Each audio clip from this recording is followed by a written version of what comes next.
Oh, it didn't bing. Hello, I'm Simon Cantan. And I'm Dave Higgins. And in this video, we're going to be outlining episode 8 of Season 2 of Greenstar. We're going to do that live on this Hangout. So we'll go and get straight into that, and I will share the document. Obviously, there'll be full spoilers for Greenstar. So, the outline, which isn't quite as big as filled in as the last outline, because that was a bit too filled in, I thought. So, they're going to 2 new planets after they've been to the last 2 planets in the last episode. Josie arrives at New Planet, the home of the Faramore. The Faramore was a name I came up with for the one you invented, Dave. The race that become more stupid as they age and have dad humor, basically. Yeah. So they try to contact the planet, but the person who answers keeps making lame dad jokes. So things like, you know, I'm happy to meet you. Oh, hi, happy to meet you. I'm whatever. Stupid jokes, basically. Yeah. Josie takes Paul down as he seems to identify with the person and Gina. They find a society made up of dumb adults and smart teenagers. So my sons would probably love this society. Or they probably think they're already in it. The society is still functioning despite the idiocy of the adults. It seems like a set of rules are keeping people in check. So, you know, in modern society, things like, you know, the barriers to stop people from crossing the road straight out of the shops and things like that. Yeah. Their encounter with the Greenstar is throwing everything out of whack. So they find out that aliens have contacted them and they're going mental because they don't have a rule about it. Their society disintegrates since there isn't a rule about first contact. So, you know, looting and shops burning down and everyone's going crazy and crashing into one another and everything. Like, incredibly over-the-top bad reaction. They meet the leader. The leader's teenage son seems very interested and then sneaks out. Josie sends Gina after him because, I don't know, like, she could say that the looting outside, that Gina should make sure the son doesn't get hurt or whatever, or she could be just sending her after him.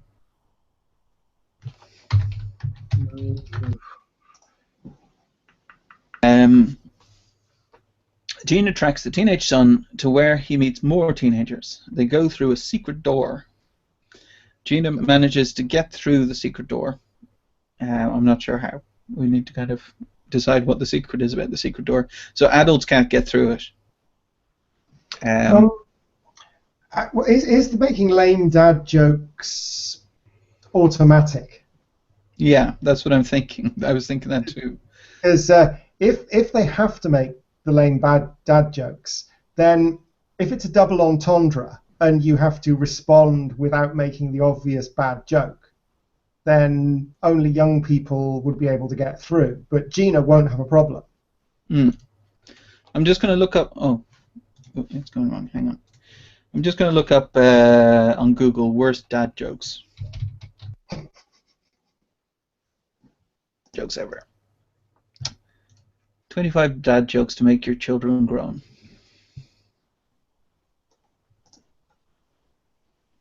Oh, God. What's the difference between a poorly dressed man on a tricycle and a well-dressed man on a bicycle? A tire. Oh, dear. Why do bears have hairy coats? For protection. Oh, dear. These are so bad. What do you call a fish with no eyes? A fish.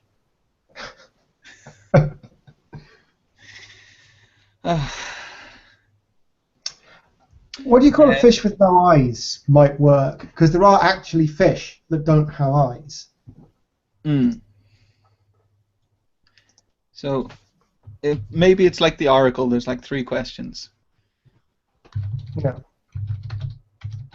And we can make them different questions each time to kind of vary things up. What do you call a fish with no eyes? A fish. Or alternatively, an actual fish. Yeah, because cave fish don't have eyes. I'll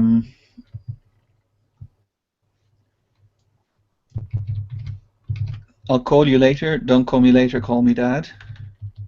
Which is just a variation on I'm sorry. Oh, nice to meet you. Sorry, I'm Dad. I'm not sure what the actual answer would be for that, though.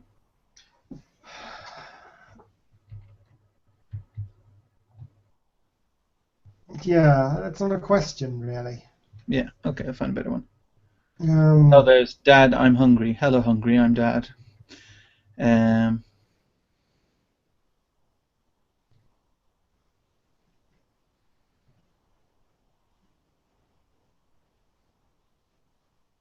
I don't even get that one. Oh, now I get it. What did the pirate say on his 80th birthday? Aye, matey. Aye, mate.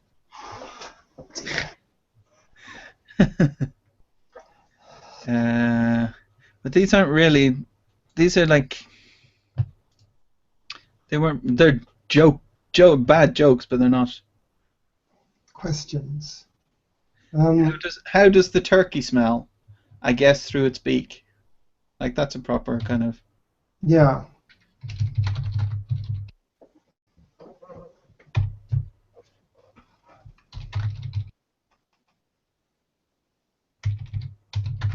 Although.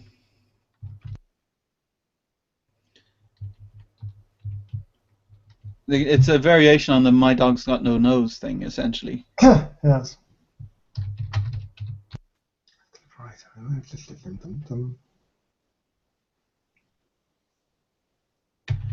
So dads will then say terrible, and normal people will say he's unable to smell or something like that. He can't, but yeah, he's unable to works, yeah. And the question.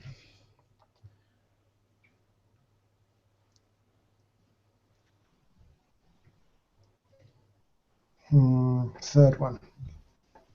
Just having a look now.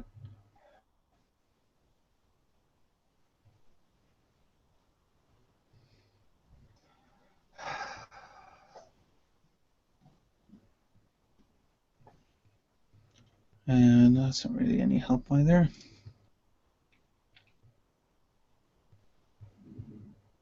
Ugh. How do you know when you're going to drown in milk? When it's past your eyes.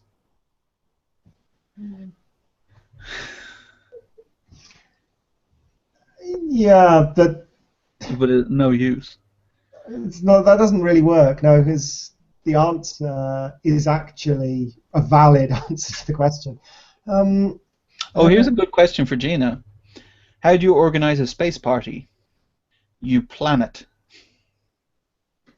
Oh, that's terrible. But Gina would then answer because she's the happiness officer. She'd say, "Oh, well, you need cake and balloons and." So that's potentially the third question there, I guess. Works, yeah. Or Unless there's better ones. no, I was just thinking about something about music, maybe. That's another big contentious point. Like we've got more, I think, later, so we can come up with some more later on. Yeah. Those three will do. Gina manages to get through the door. She finds the teenagers putting a letter into an envelope. They discover her. When they go outside, the world has changed, not slightly. There isn't a riot anymore. Yeah. There's more than a slight.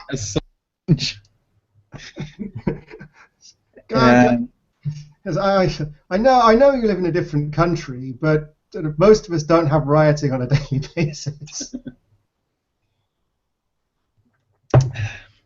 Gina asks what's going on. The teenagers tell her nothing. The society now has rules for first, but they don't encompass. So Gina goes back to Josie basically.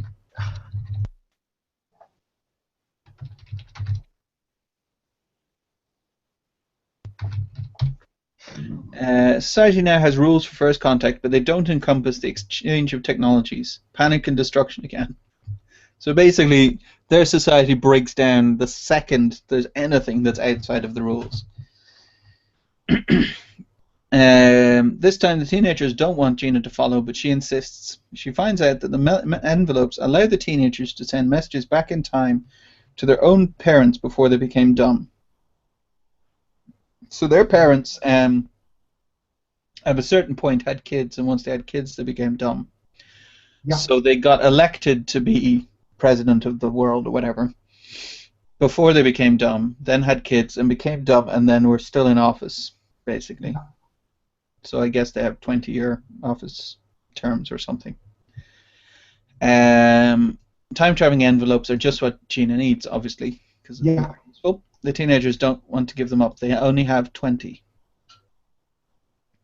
So potentially there's been a lot of turmoil then if they only have 20 envelopes.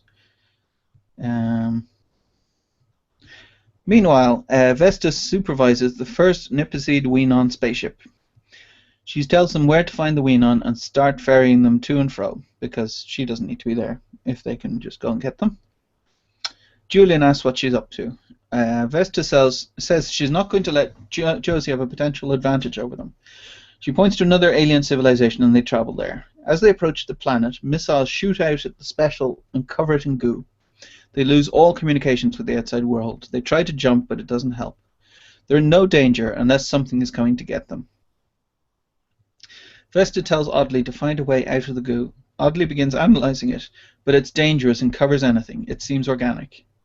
So it basically replicates itself very quickly. Yeah. Meanwhile, Gina talks to Josie and tells her about the envelopes. Josie says she doesn't remember any changes. Gina says that the special room the teenagers are in seems to protect them from the effects. So everywhere else in the universe doesn't remember, but they do. Yeah. It explains why the society hasn't collapsed. It has, a lot. It's just been repaired afterwards. Yeah. Josie says that those envelopes could help them not die in the upcoming battle. Gina agrees. They wonder where Paul is. Paul has found the envelope room and written in a rule that says he's to become leader the instant he turns up. He leaves the room and the far more fall all over him, making him leader. He tries to impress Gina with it, but she's not impressed. Then I had the question, what else would Paul do as leader of the aliens? So I'll share. I haven't shown you. I found a cool picture. So this is what I thought the Faramore might look like. Kind of goblin-y things with four eyes. So not particularly attractive. I don't think Paul's going to fall all over them on the attractiveness scale. He was dating Standard Lamp on rollerballs. Yeah, but I'm kind of wondering have we screwed ourselves there, because if he finds I'm just switching to it now. If he finds that attractive, really there's nothing you won't find attractive. Unless he prefers tall women. So he doesn't. He loves it because it's tall, not because it's humanoid. Or we could say that there's only males in the Faramores. So somehow they reproduce in a method different from sexual reproduction. So technically they're all male, and therefore he's not attracted to them. Because the Weenon, he actually sought out male for no apparent reason, because they all look like weird things anyway. Mm. So if they told him they were all male, he would go, ugh, and not be interested. Yeah. Anyway, I'll go back to the other document. There.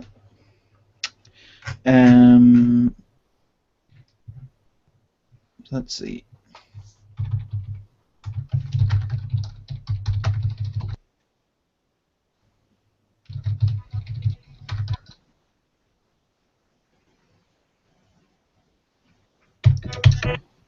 So what would he do? Ask them for gold and gems and stuff, I guess. Yeah, a giant feast.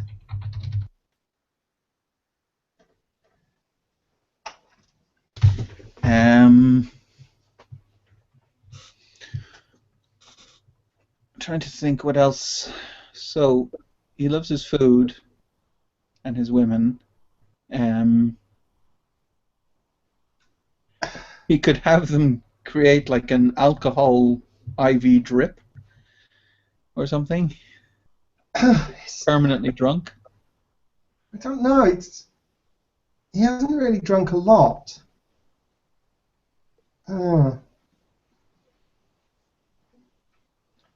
Am I forgetting him getting hammered regularly, or No. Have we really had anyone got drunk? I mean, Doc takes pretty much anything she can get her hands on. The others sort of just have the occasional drink. Well, Mark and Paul went to the mercenary with the intention of getting drunk, but then Paul's real intention was to pick up desperate women. Yeah, Paul got quite drunk then. So yeah, Paul does drink, but it's not necessarily alcoholic or a heavy drink. Actually, in the previous episode, Topic hid the bar from Mark and Paul. So they didn't drink it dry. Yeah. So Paul does like a drink. Don't know if Paul likes drink enough to want an IV drip, though. No, not necessarily, no. So anyway, he's got a giant statue. Would you want a giant statue of him? I'd certainly want that, I think.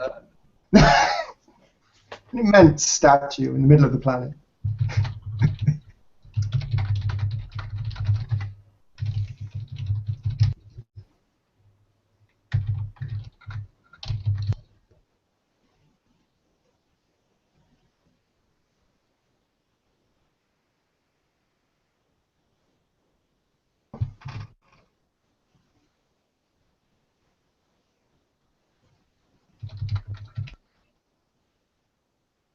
I guess.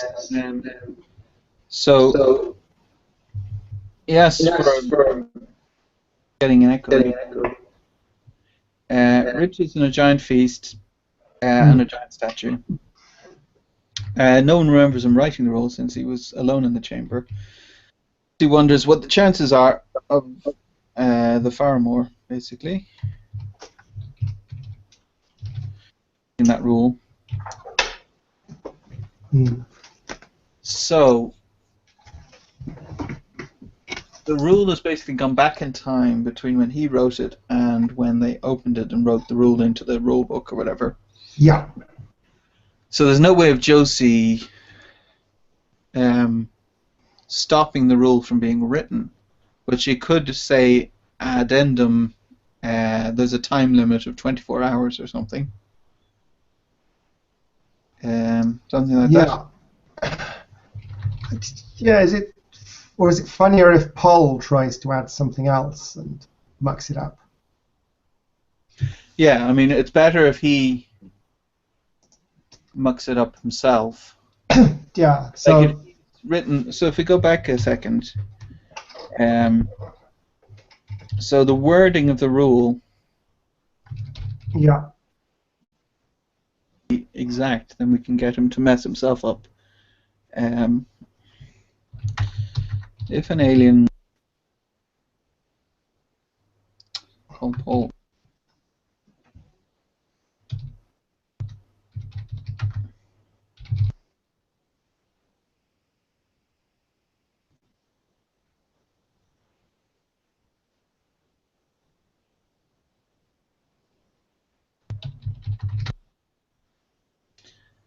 So that might be So interesting. So it's kind of like Simon Says. yeah, I was wondering if he could. Uh, what if you asked them to make him? Uh, does he? He's become the world. So they make him. What if he comes up with a command that means he isn't an alien anymore? That funnier? Less funny? I'm trying to think how, like, as in he's now a citizen of the Farmer Yeah. Planet. Um. If there was a rule that said only a citizen of the Farmer Planet can become world leader, um, then they could. So it says he is to become the world leader. So he's not the world leader yet, but everyone still has to do everything he says up until he Yeah. becomes. So as soon Yeah. as he becomes the world leader, he's then becomes a citizen of the Farmer Planet. Yeah. Then he's no longer an alien, so he's not the world leader, and Yeah. everyone stop doing everything he says. And he's immensely rich because they've already given him a pile of riches. So at that point, because he's a citizen of Faramore, he gets slapped for back taxes.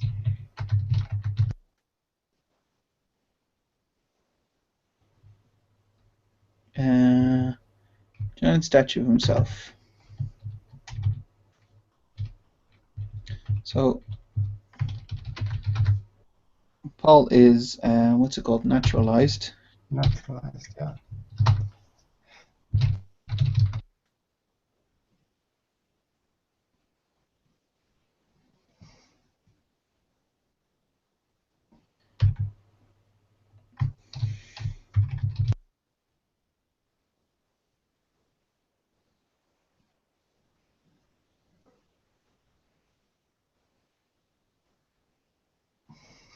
Well, I wonder. Yeah, I'm wondering if there's some other way I can invite him in that asks that he's. Well, if he becomes a citizen of the Faramore, he's not. I doubt Burger Supreme are going to let you have dual nationality. So it's going to override his status as a human. Mm. So it depends on how Burger Supreme nationality works. I mean, if there's sort of an immediate galaxy-wide update, then sort of he could get declared not human, and it pops up on Topic's screen or whatever. Or is that a little unfeasible, even for us?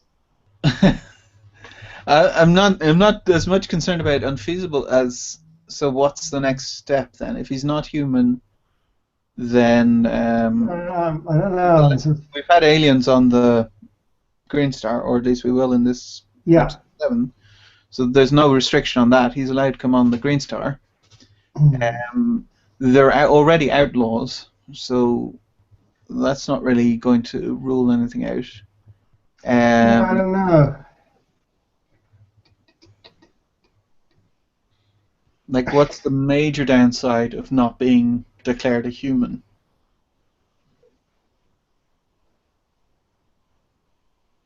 Don't know.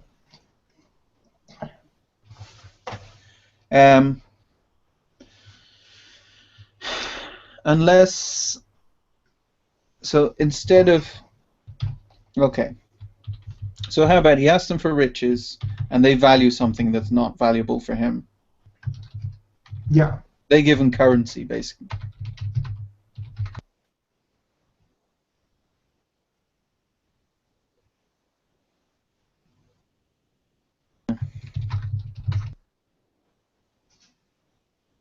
Eat is horrible. Yeah. He orders a giant statue of him to be constructed. They wouldn't be used to carving statues of humans Yeah. because it'd be like them carving like some animal they've never seen before. They Yeah. wouldn't do a very good job, especially if it's giant. Um, so he's just got downsides so far. He's basically got Yeah. monopoly money, food that he can't eat, and a giant statue that looks horrible. Uh, Paul is naturalized and then isn't an alien anymore, so he can't become world leader.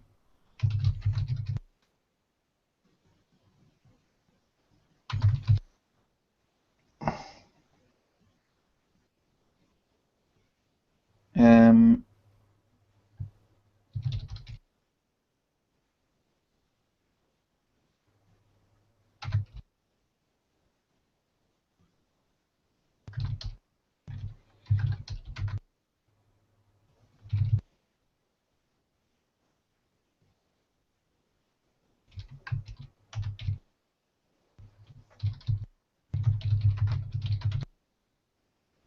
so that might be funny.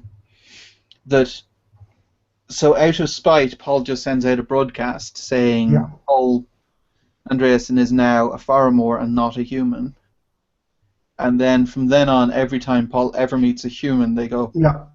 "Oh, I just looked you up, and you're not actually human, so go away or whatever." Yeah. Um, or maybe actually,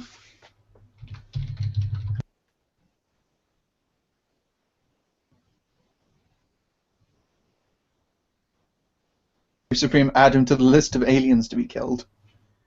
If he's not a human, then he's to be wiped out Yeah. by Burger Supreme. Yeah. So that backfired on him. Oddly tells Vesta that the goo is a virus that can survive in space. Everything she does to try to defeat it doesn't work. So I had no idea how they got out of that. I was racking my brains over that. Yeah. So if their ship is eternally covered in goo, they're stuck, and we want the goo to be a pretty much unwinnable weapon because they're going to use it against the energy thieves. Yeah. So, is there any way that they could teleport out of the special, like maybe down to the planet that they were going to, and then negotiate with the aliens to either get rid of the goo or to make them a new spaceship, or like it might be interesting if so the special has already helped the Nipperseed and the Weenon to become spacefaring aliens, which is Yeah. kind of directly against the Burger Supreme's prime directive.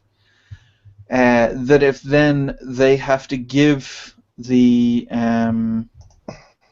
Apano, um, they have to give the Apano space technologies because they need the Apano to make them a ship so that they'll actually have a ship to fly around in. But that's going to take a long time because they're not Nipperseed. Oh, they could go back to the Nipperseed homeworld. Like if we said that they could, I don't know if we want to do this.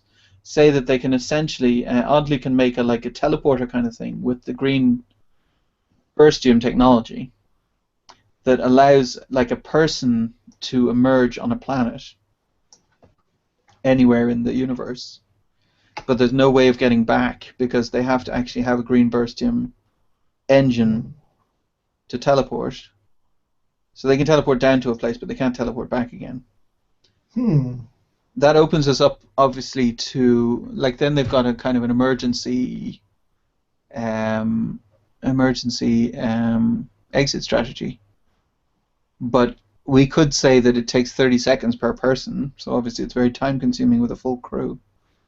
Yeah. So that might be a way that they can then get back. They go back to the Nipperseed homeworld, and the Nipperseed are already making ships, so they could just take the next ship.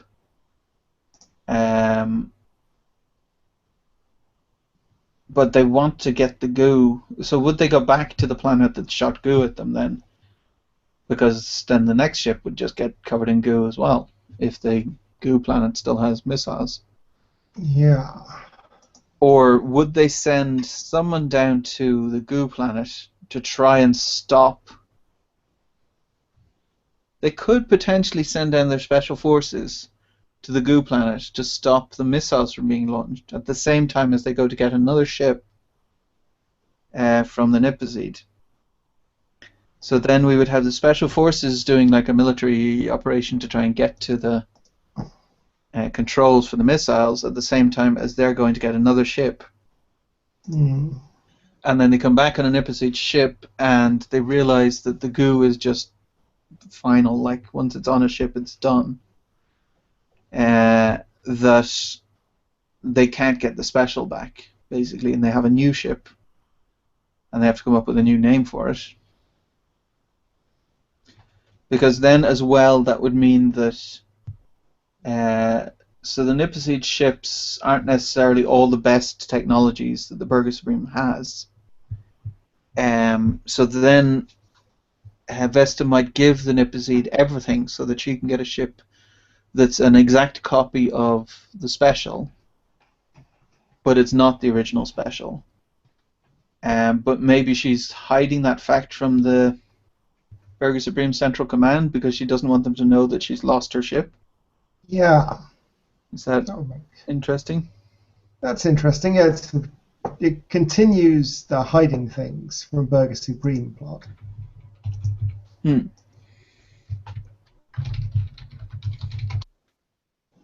Yeah. Glancing at how they defeated the Blob and so on, it's all liquid nitrogen, which seems to be the way they deal with these things, which is a bit meh in the varsity voids of space, which are freezing cold anyway. Yeah. So that's not really, that doesn't really help.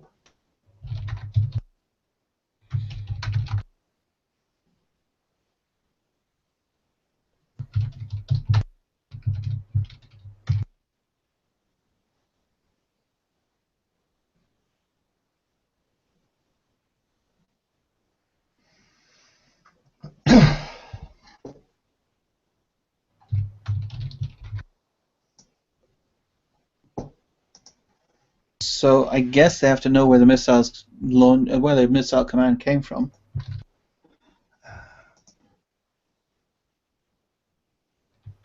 Yeah.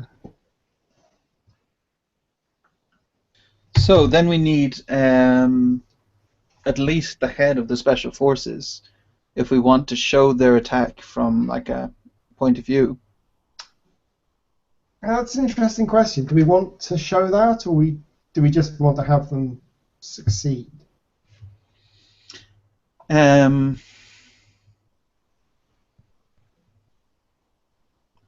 don't know, because it's in a way. Well, we've already said that the Appa now basically give up as soon as Yeah. they just have this missile, nothing else. So they wouldn't fight back. So the special forces essentially are just going to walk in and take control. So it's not necessarily anything very interesting. Yeah. So we could skip it really, and then just Vesta arrives, not sure if the special forces have managed to take control, and then the special forces say there was 0 casualties on Yeah. both sides because the Appanau just gave up at once. Yeah, because then.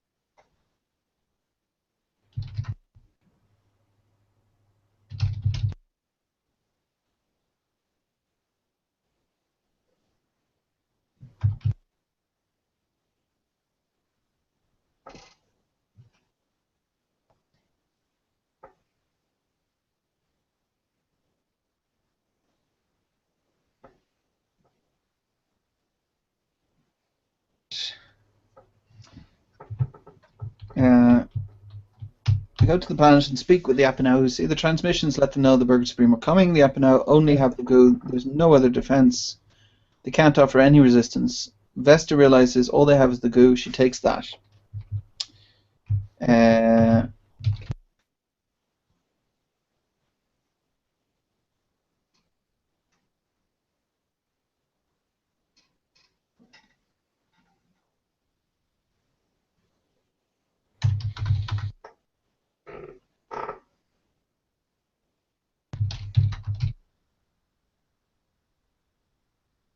So, Josie persuades them to give her some envelopes, as the energy thieves are on their way, was what I came up with for the other one.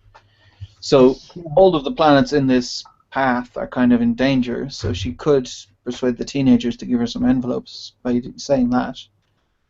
And unless we have something better. My original thought was that Paul could accidentally do it with his being in charge, but I think him screwing up being in charge earlier is funnier, so that won't work here. Other reasons they might get some envelopes?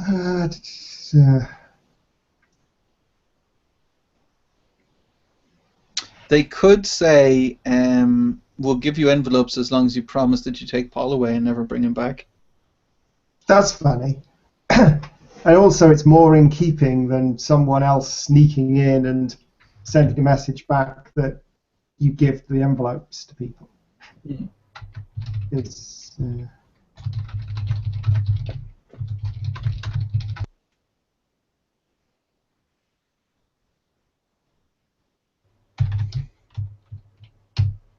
So maybe the teenagers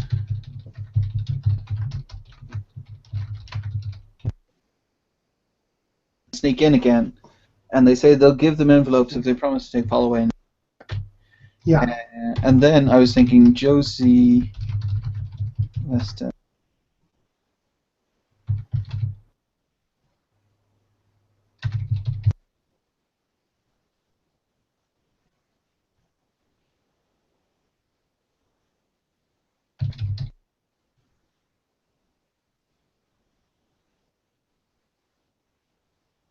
Isn't it?